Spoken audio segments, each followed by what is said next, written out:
Hi everybody, it's Lisa Marie here. Hi my sweet lifers. I hope you guys are having a beautiful, sweet week. We are doing a Walks in Faith episode with my sweet friend Satavia. Thank you for being here. Thank you for having me. Yeah.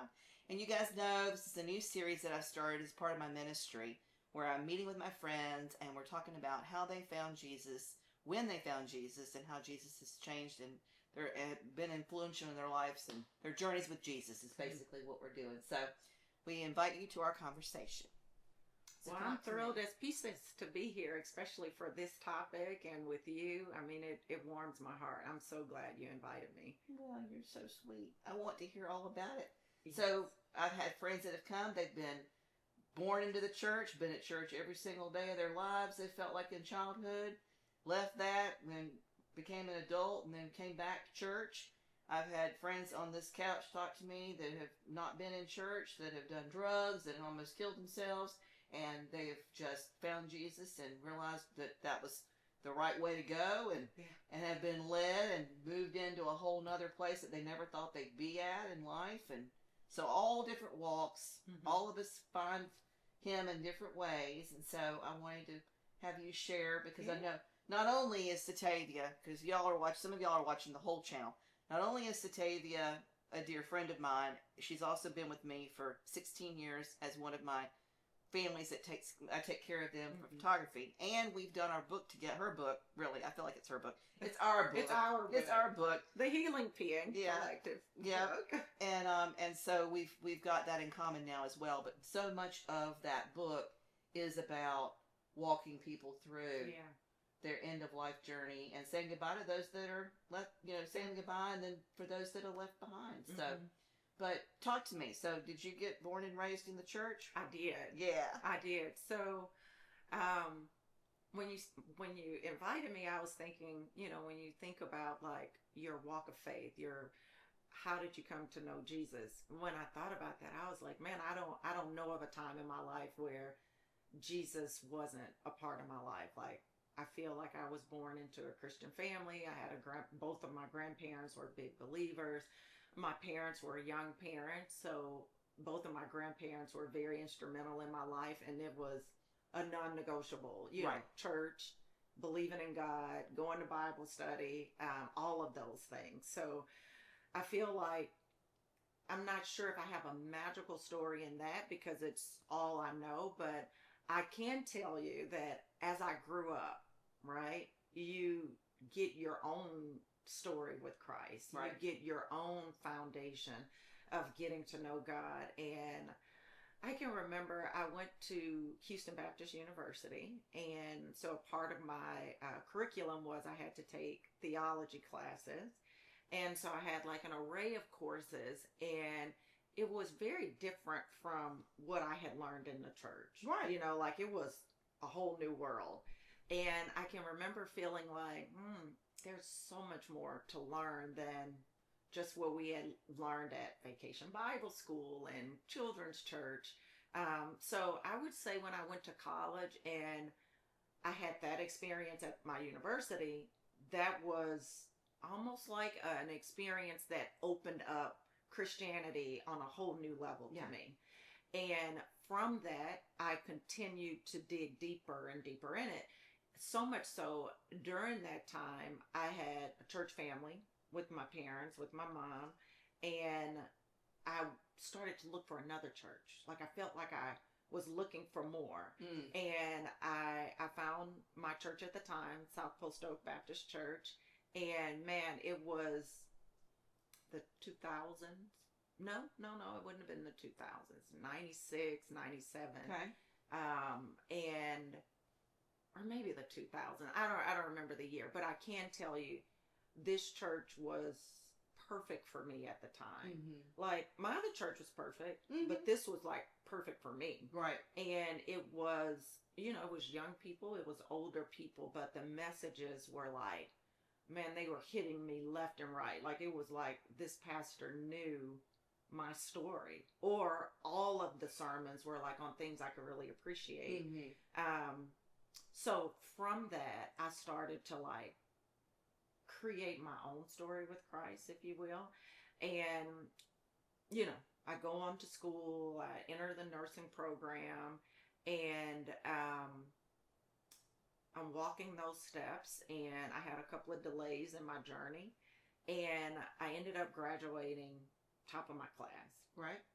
And summa cum laude, we started off with like 60 students. We graduated 8 students, 2 minorities, which was a big deal because, you know, not only was it a strenuous program, there weren't a lot of people that looked like me at the time at the university. We chartered the first African-American sorority at the university. So there was still a lack of diversity at the time. Mm-hmm. And with that came a few struggles. I would never want to say that I faced a lot of racism in my life. It wasn't that, but it was definitely a difference. Right. So fast forward, with some of these delays after college, I had to almost like rewrite my life. Like, I wanted to become a nurse. I wanted to go after that to go become a nurse practitioner. And so fast forward, I feel like God like took me on a very strange detour. Because I'm like, okay, God, in my brain, I'm a good kid. I'm smart. I graduated top of my class. I could have not graduated. You know, like, you could have not made me smart if you were going to bring me to this place where you're going to take me on a detour. Right. And I can just remember feeling like you hear a lot of people say where they talk about, was it something that I did? Was it something that I did? And now God is punishing me. And but a lot of people think that. Yeah. Or, you know, like I sent myself into a really, really dark place trying to pinpoint, especially when you're a clinician, you're trained to assess. And I feel like my brain is trained to want to know why. Yeah. And I couldn't understand like the why of my story. And it was truly taunting me. And I really had to, I want to say it was one of those moments that I felt like, okay, God, if you don't do something about this, I'm like, I'm not feeling too sure about this scenario. And I will just tell you that fast forward 20 years later, I'm still a slow learner. God is still working on me in that He gives me those moments where but I know I'm more self-aware now. Right. That was probably my first real experience with the detours that God has taken me on. And it's like, God, why are we detouring? Like, we did a thing. We're here. Let's just do this. And fast forward to today, I know now that God has to I'm the person that He has to take on a detour, right? And within my walk, though, now I would say, I'm more, I don't want to say I'm more comfortable with a no, because that's the slow learning part. Okay. Because I still got to know why. I want to know why. But I'm reminded that even Jesus got to know. So I still remind myself of that. Like, while I'm saying I'm a slow learner, I am saying that I remind myself that there's not always a yes. And God is sovereign.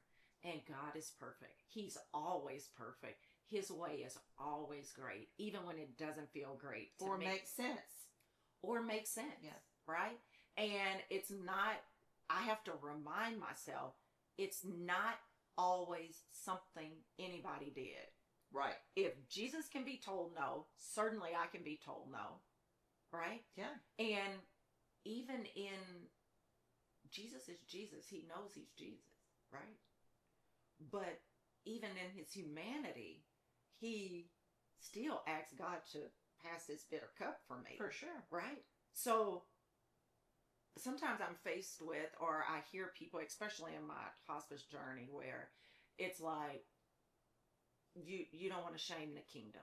You don't want to be so much of a wide person. You don't, like, even now me saying on camera, I'm still a slow learner. God is still working on me. Or I'm saying that I still want to know why. There are some Christians or people that don't feel like you should want to know why. Mm. You know, God, it's God's way. It's what God's word says it is. But at the same time, God put us here to have a human experience. Right. So my human side, my fleshly side can still have that, but I've got to allow my spirituality and my belief in God to shut that noise down. Yeah, and right? just trust. And just trust. And I feel like that's the biggest Hurdle. man, that's the biggest hurdle. It's like a hurdle. that. And I think that it's a hurdle you got to keep jumping. You got to keep jumping that hurdle because, Amen. like I said, you know, life has made me an expert at waiting, right? But as I've shared with you other times, I do feel very fortunate that I can dig in my treasure chest and say that God has shown me the why for many things in my life. And through that, He's given me the confidence to know in those no's that He gave me, what He had for me was far greater than anything that I could have prayed for or waited for or even dreamed of. Right. You know? Yeah. So I do have that, but I still have my why moments even today. So just circling back to that, like, you know, just giving as an example, here I am, I'm not even 25 years old. And all I did was, you know, do my nursing. Like back then, people would be surprised to know that some people say, like, you know, I can be known for my red lipstick. Like if I've got, you know, power meeting, I need my red lipstick, right? And back then, I didn't even wear lipstick. I'm in my 20s. I was not a big lipstick wearer at the time. And not that that's a thing. Right. But that's a thing for a lot of people in the healthcare field. Like, I had like tons of scrubs, my stuff for church.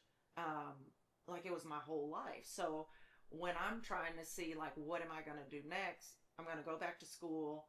I want to get an MBA. But even my going back to school to get an MBA was kind of like, I feel like God gave it to me, right? I can't say that I laid in bed and I dreamed of, oh, I want to go to Ivy League school and I'm going to get an MBA and I'm going to own my own company. That was not, that's all God, you know, like, and they have this new thing now that people talk about that I read a book on, and it's on, what do they call it when people are, oh, yikes. What's the new term that everybody's using where you don't want people to know how smart you are, or you feel like you are you're not really who you say you are? Authentic? Or... No, geez, oh God, I feel so silly to not know this word. Like it's, even Steph Curry, he did an interview and it's like where you almost feel like a fraud. Okay. What is the word? I don't You got to know. say the word. I don't know the word. Oh my gosh. It's tons of research on this right now, Alisa. I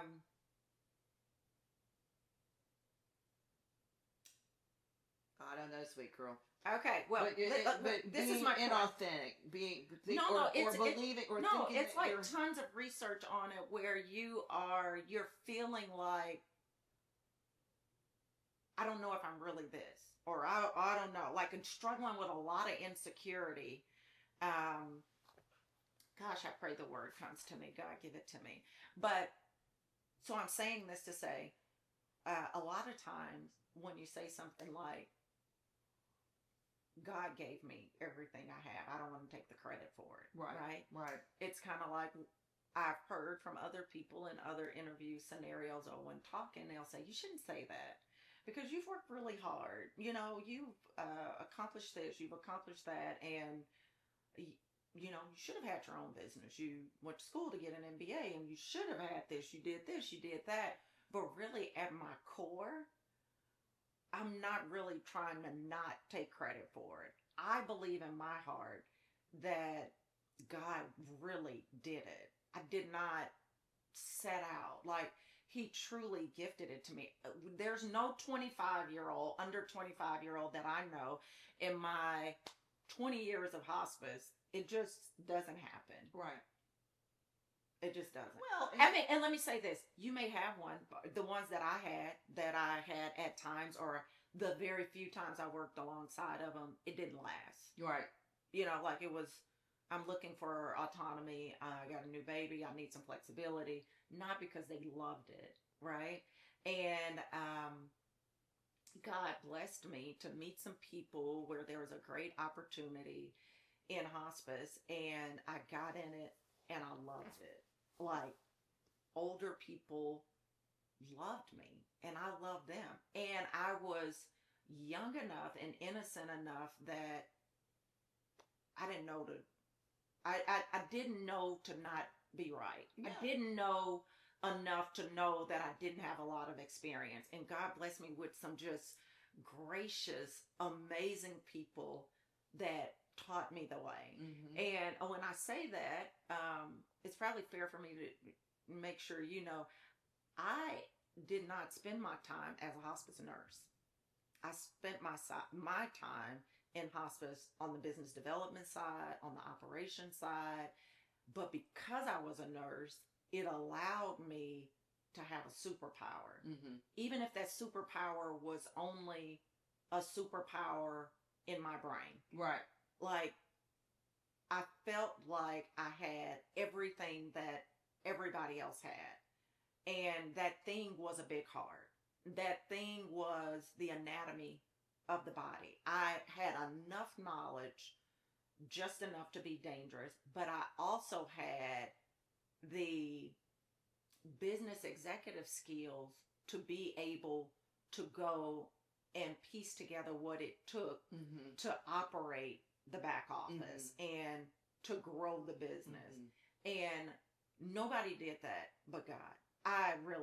Nobody did it, but when he did it, he gave me the gift of being able to fall in love with it. Mm-hmm. He gave me the gift of being able to find favor in the community with people who took a liking, and me with elderly people that something about them made them remember things about their past through communicating with me. Mm-hmm. And that's just an example of God dropping that in my lap, and really out of the spirit of obedience, out of the spirit of, this is the door that God has opened for me. I'm going to walk in it and do what he's called me to do.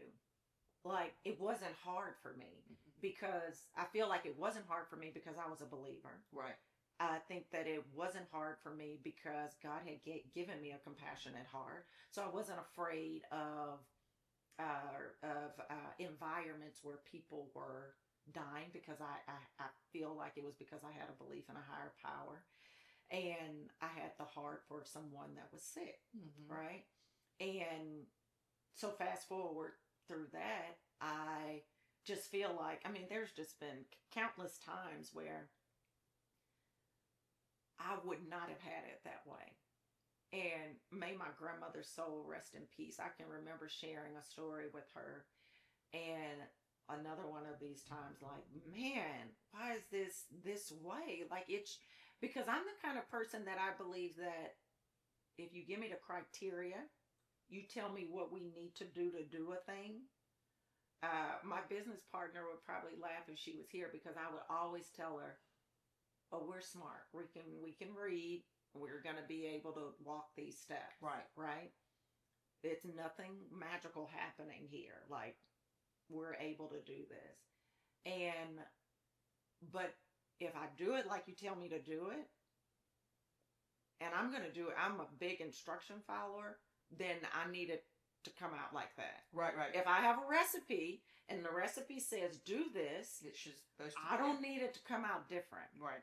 And the way God works is, it hardly ever comes out like you think it's going to come out. Yeah. And you got to get really good at being okay with that. Yeah. Because I think you get good at that by knowing God is going to always get you what you need. May not be what you want. and he's going to always get the glory out of it. Yep. And once you have a few things in your treasure chest where you saw he met the need, he got the glory out of it, and it was better than you could ever have imagined, you got right on that. Yeah. And if you're the kind of person that needs the check box and you check all those boxes, and by golly, when you're in those seasons when it doesn't come out just right, you're okay. Oh, you force yourself to be okay. Yeah. You literally have to will yourself to be okay. And you do that through the word. Yeah. You do that through waiting. You do that through when you don't want to believe. You have to ask God, as I have, and I share this to say, forgive me for my unbelief. Not my unbelief in you, but my lack of faith. Right. Forgive me for that. Because I have tons of examples of things that you did. There's no reason why except the human side of me, and forgive me and help me to get past this. Mm-hmm. So that's a long answer to say that I would say my experience in college, I would say in my adult life, when I've been with my hospice patients or in that community, when I've seen enough things in that scenario to know that there has to be a God. Yeah. I've seen people pray for healing, and by golly, they just can't understand why they didn't get the healing that they prayed for their loved one. But meanwhile, other people get saved because of this death. Like nobody wants to hear that, right? Right. Like I can remember this one family. I'm telling you, bona fide believers, right? I'm telling you, like, have you ever seen someone get healed from pancreatic cancer, stage 4? Mm-hmm. And you're like, you don't want to be dishonest, like it's a fine line. Yeah. Right. Yeah. And maybe someone has, maybe there's some doctor in the universe that, I'm sure that there are miracles that these things happen, but you're like, no, doesn't mean it's not going to happen for your loved one, but you're asking me, and no, but anything is possible. Right. So these are the kind of people you really want to go to bat for. You want to make sure you're doing everything because they're a believer. They're like you. And you see the deflation when it's not, the disappointment when it's not happening. And it's hard to believe that your prayers are answered, just not on this side of glory. It's hard to process that. Right. You don't want to process that. Right. You want to declare and decree, and you want the prayer to be answered the way you want it answered. And sometimes it doesn't work that way. And a lot of times. And in this scenario, let me get back to my story. So in this scenario, this daughter is having this experience, right? But what happens is she takes her mom home to live with her. And her son was not a big believer, growing up in a Christian home, but not really, walking that life step at that time.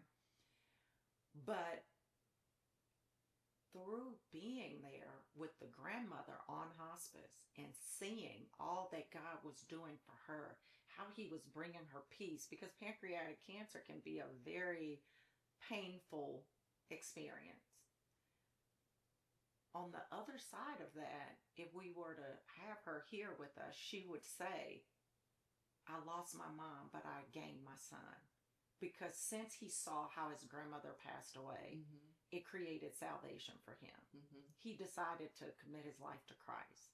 And you're like, he didn't answer that prayer in the way that you wanted, but he was doing another thing. Mm-hmm. And I just think that we have to look at the page 6, because a lot of times he's not answering it the way you desire, but he's always getting the glory. Right. And we know that his ways are not our ways. Yeah. And so we know that, but we don't always stand on that. No, it's hard to stand on that, especially when it's involving ourselves and family members that we love, and when we're talking about things like death and dying or whatever the case may be, to be released from addiction or whatever the case may be, right? You know, but it's interesting because almost always, and this could, you know, maybe I'll write a book and it'll be where I find that it's not the case, but right now, almost always, what you think you're going to get or what you think you want to pray for or you should get is not, that's not what happens. Yeah. And then you get whatever it is, right? Whether it be an answered prayer or it's something else, but it's, you know, whatever. It's like 10 years down the road, you have this aha moment when you zoom out and look down at your life and you can see the points in your life where he did this and you weren't expecting this, but this happened, and this would never have happened if that hadn't happened. Exactly. And you can see the timeline of your life and realize he's in control of all of it. Yeah. And from the very beginning of your life, he has a purpose and a plan for you. And if you just trust and walk in faith with that, you don't have to know all the details. You don't have to know the recipe. Yeah. Just get up, release it, trust, follow, obey. You know how much peace is in that? If we would just do what you just said, like if you think about Moses, what if he just, you know, when you're reading, you're like, God, is he going to ever get out of this situation? Right. And what if he just, if we knew, as we say we do, that our end game is we're going to sit at the right hand of Jesus, why are we worried? I'm not. You know what I mean? Like, what are you worried about? I'm not. And what's interesting, what's happened since seminary has finished and I'm getting ready to gear up for the doctorate. What's happened is the faith is strong, way stronger than I was when you first met me. Mm-hmm. When you first met me, I was full of ambition and I'm going to do this and I'm me, and I'm going to be this and I'm going to be that. And he delivered it. He did. He delivered it. I mean, you know, all the things and provided. And I needed private school education money and he provided, and needed somebody to help take care of the children. He provided. And, you know, I wanted a beautiful long-term marriage like my grandparents had, where we're calling each other mommy and daddy and we're about to fall apart and we're sitting in chairs. We're headed that direction. You know, some things were like d-d-d-d-d-d. But then as you you get older, and especially as I've been, you know, with being in seminary, reading the Bible like way more than I would normally because of being in school for that. Right. You know, other things get revealed. And, you know, if you, and I mean, and people have said, like, they were like, why are you not shooting pictures 7 days a week? Yeah. Why are you making it a point to go to church, and not only church, but also other services online? Because it's not just one service. I want to hear like 3 or 4 sermons on a Sunday. Right. I'm just not getting filled up by one person's word. I want to hear the word from several people. What's all this about? You change. He changes us. Yes. And I think the longer we give ourselves to trust in him, like dedicated day to do that, not just on Sunday, not just when we're in prayers at night, but if we literally walk in the faith from the moment we wake up until the moment we go to bed. And there's been some days that I've done that successfully. I like literally talked to him all day long, especially when I was writing papers, you know, big papers in the Word. Things are confusing. This is so hard, so much harder to do than anything I ever did with the degree in psychology. I mean, I was pre-law psychology, graduated with honors. There were hard days, there were hard tests, there were hard papers to write, but not like seminary. Yeah. Seminary's hard. It's hard stuff, you know, and I was like, man, this is like, ugh. And then he would give me a revelation. I realized, I've read this passage how many times in my life, but I didn't understand this specifically, and then all of a sudden, bing, I understand it. And it's like, what do you, I'm saying to myself, and people said this to me, I never in my wildest dreams, some have said, I never in my wildest dreams thought that you would be going and getting your doctorate in theology and apologetics. What is that about? Or I never thought that I'd ever see you not be focused completely on photography and be focused on anything else but photography. Mm-hmm. And I think every season he has planned for us, and we don't have a clue what we're doing. Right. We just have to walk in it. This is what I'm saying. We don't have a clue. Like, even the things that we think that we had planned, the recipes we had, that we thought we did right, and that's why it worked that way, that's not really why. You know, like, and I think coming to that realization, that's a lot of pressure off too. Yeah. Like when you realize that God's plan is God's plan. You know what I mean? Like, he's not waiting on you he doesn't need you. No. What you're gonna do. No. He's God all by himself. You Right. know, like he doesn't really need that. You know, he needs your trust. Obedience and He needs trust. your obedience, like all of those things. But ultimately, his way is his way. Like, I think that's so freeing. It's so much liberty in that. And you made a statement earlier when you said, you made the statement that, you know, you want to spend more time. You're not doing pictures 7 days a week and etc. And a part of that is, yeah, he changed you, right? But really, it was always there. Like, in your spending more time with him, you put things in perspective. In your spending time with him, you're falling in love with him.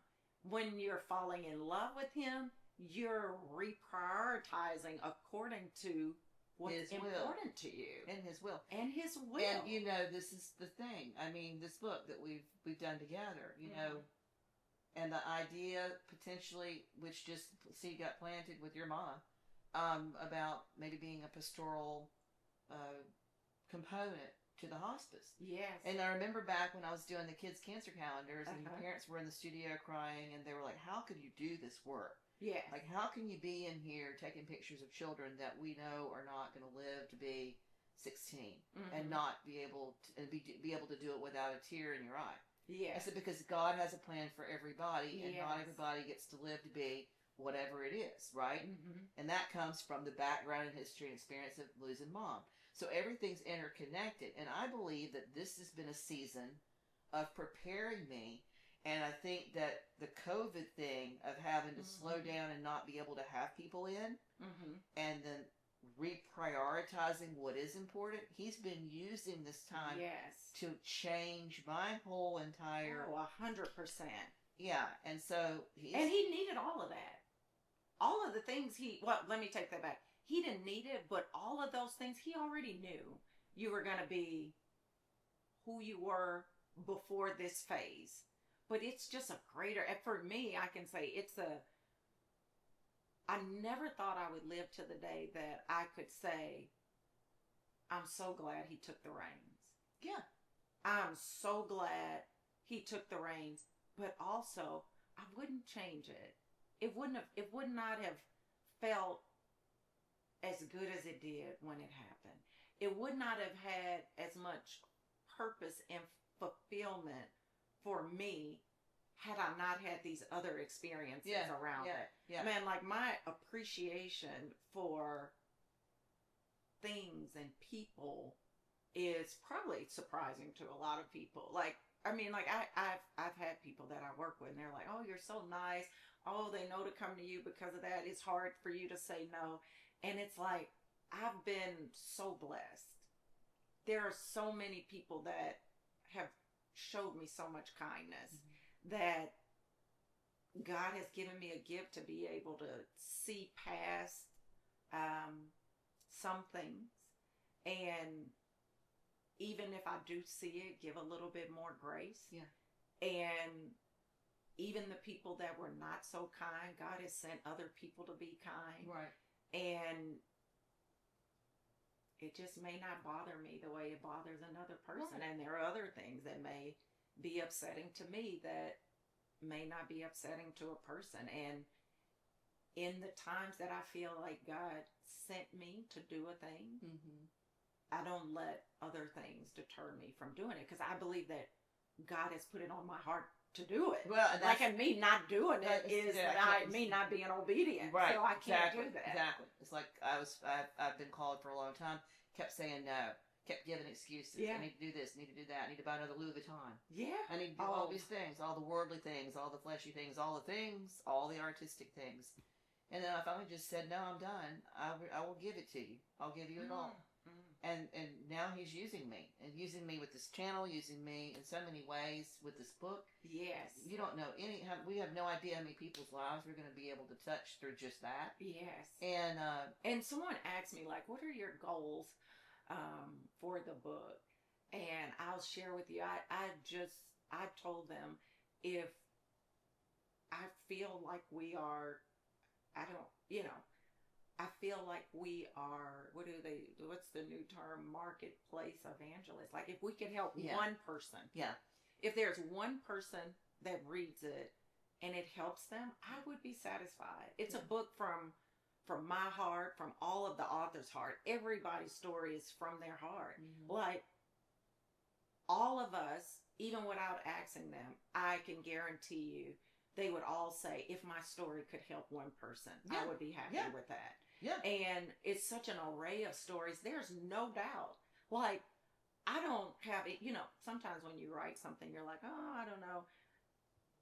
I don't have that question at all. I don't either. I mean, like, I think it's amazing. It's a fire in your belly kind of thing. And I'm most happy because it's from so many walks of life.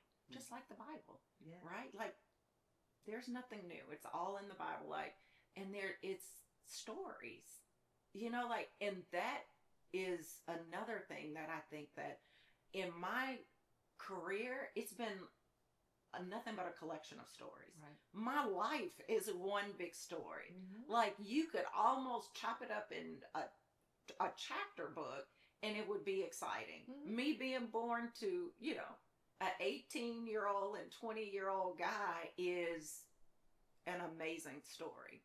My parents being apart for over 40 years and getting remarried way after a while is it's just like, are you serious? Yeah. And I mean, like, the story could just go on and on and on. And it's like God never ceases to amaze me. Oh, he's making sure when I am back on the wall and learning something, I'm just on the wall learning it. It's not because he doesn't have my chest at a place where I could dig in it and pull out a thing of him showing his grace and his favor in my life. Really, I can't say that. And again, I've had long waiting seasons. I've had things that I prayed for that did not happen. I've had things that I wanted, like, no tomorrow. Like, I thought I couldn't live without it. And he told me no. And it was devastating. And it sent me on not so great paths. But after you walk the steps, it worked out. He always works things for our good. Yes. He always does. Yeah. He always does. Okay, now, we got to pause a second. I've got to look this word up, or else it's going to drive me nuts. Look it up. So, because it'll probably drive you guys when nuts when I tell you the word, I have to say it because it is such a hot thing right now that I think is so important. Oh, here it is. Imposter syndrome. Okay. So, of course, ChatGPT is my new BFF, right? Again, I think that people need to be not just ChatGPT, but, like, it's not just about ChatGPT. It's about, like, how much knowledge we have right at our disposal. Right. Like, if you are a person that reads or, you want to learn new things all the time, like, you're having a ball right now. So, okay, this says imposter syndrome, which I was kind of right. It does say mistakenly call fraud syndrome. But it's an internal experience of believing you're not as competent as others perceive you to be. Got you. So you're inauthentic. Like, yeah. Just like you said. Yeah. It's like, oh, why would she say that? That God did it. Like, she's not, giving credit. But really, in this scenario, I really feel that way. And just like this is saying, it says people with it often feel like frauds, fearing that their success is due to luck, timing, or deception rather than their own ability or qualifications. So it's not that, the people that have this are not believers, or they don't have these skills. Right. But I think it's the trick of the enemy also. Absolutely. It is the enemy wanting to stuff you into a place where you're not speaking life over your life. Like I heard this story recently. A friend of mine was sharing with me, and about these teachers that teach in alternative schools, and it's kids that are usually coming from lower socioeconomic areas, and they've gotten in trouble, and they're going to an alternative school. And she asks, like, where do you see yourself in 5 years, right? So I can assure you, if we bring in James Edward or, a Matt or kids, and we ask them, where do you see yourself in 5 years, even if it's not where they'll be, they would have something to say. And these kids said they saw themselves likely in dead or in jail, and if it was girls, they would be, they would have kids, likely before marriage, all of these things. And I thought, people struggle with being something that they cannot see, or you don't have hope for a thing. So I say that on the heels of this thought about this imposter syndrome, is that's not a thing in the kingdom. It's not a thing. So rather than shooting that thought down because of that, you shoot the thought down based on your belief in Christ. That none of this could I be without Christ. Right. None of this is possible without God. When I'm teaching my 14-year-old and my 6-year-old to say their affirmations over their life, no weapon formed against me shall prosper. I can do all things through Christ that strengthens me. That is your belief system. It's not you. No matter all the grandiose things that people accomplish, it's Christ. It's Christ. And I think that to him be all the glory. To him be all the glory. And even I share with my 14-year-old now, even if he's facing a thing, I say, you want God to get the glory. And he is a good God all the time. All the time. He is gonna get the glory. Yep.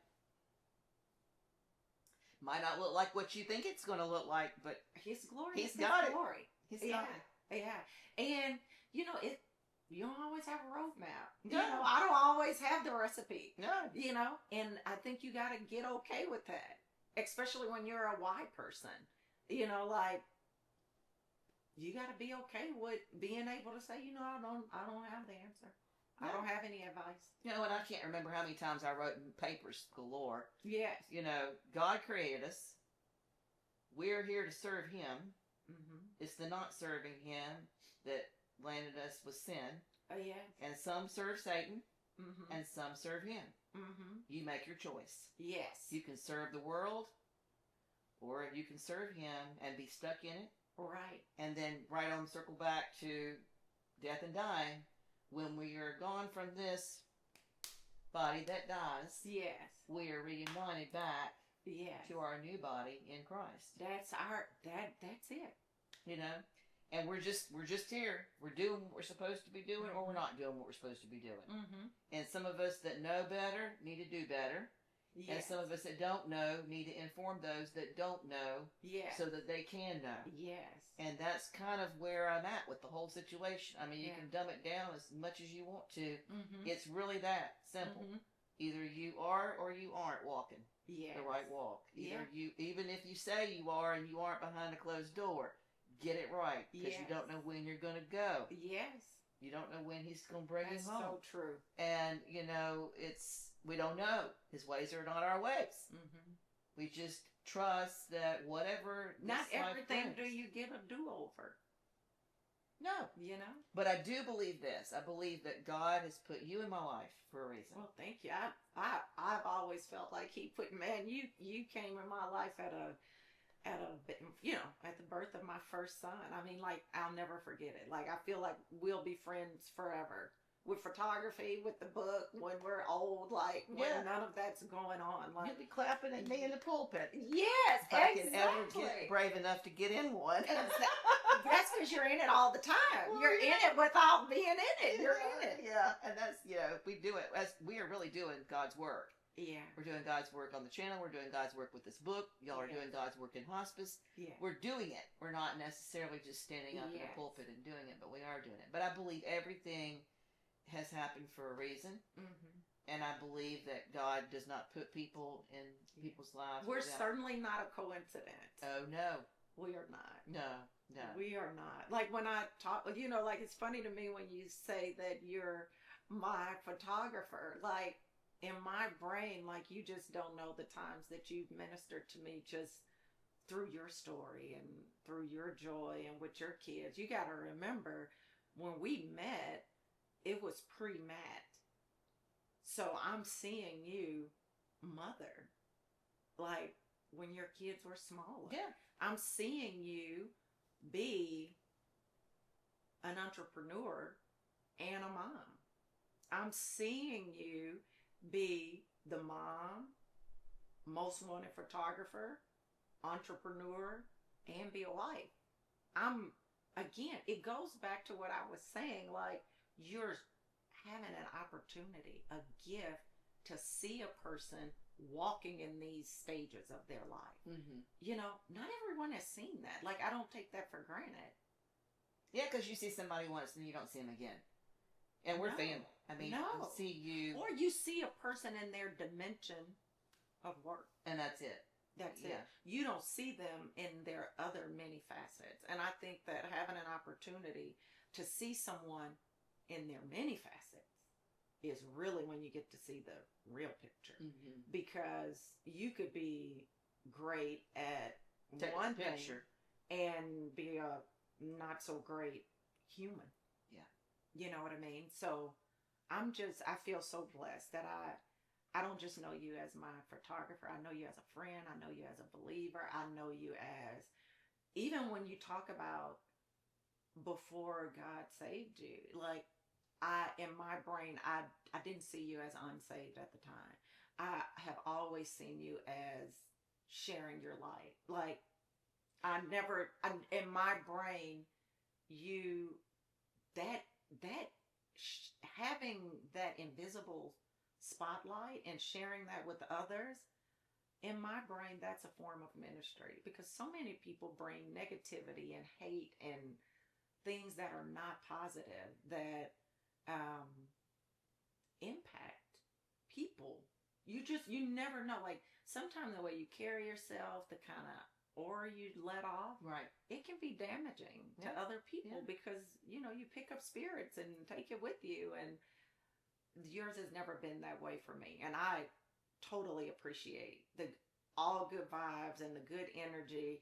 And even when I got ready to do the book, I totally felt like, because of the stories that we've shared, because of the encouragement and the testimonies that you've shared and the triumphs that you've experienced. And the tribulations. And the valleys. Again, that's what I'm saying. It's all a big hodgepodge, because the person that's got nothing but glitz glam stories, that really doesn't help me. That ain't very helpful. That's not very helpful. Like that, those people didn't probably get the invite because I didn't have that value from the relationship. And that just goes to show sometimes we are connected through sharing the stories of our heart. So for sure. That's a thing that I think is priceless. Well, and that's the thing. That's really a good place for us to stop the conversation, because that's it. Yeah. What I'd hope for with this particular series is that people that don't ever get to meet us, Mm-hmm. will never get to meet me personally or get to meet you personally or any of the friends that are on here personally, will feel like they have learned something about their walk Yes. or about their faith or make it stronger or understand that we do ask and it doesn't happen. Yes. Sometimes we ask and something else happens, Yeah. and that something else, we're scratching our heads going, what is that about? Yeah. And we find out 20 years later what that was about. Mm-hmm. And long friendships Mm-hmm. and our hearts, Yeah. and being able to share our hearts to the whole wide world, really, because that's what YouTube is. Absolutely. So I want to thank you for doing that. Thank you me. for having me. Yeah. And especially being able to share about Jesus. That's right up my alley. Yes. So thank you for inviting me. Good stuff. Yeah. Well, listen, guys, I hope you found some value in this. If you did, do us a favor, like and share. Don't forget to ring that bell, and we'll see you next time on another Sweet Life, Living the Sweet Life, and Sweet Life in Christ. There's so many different things on this channel, but we'll look forward to seeing you soon. Take care. Stay sweet.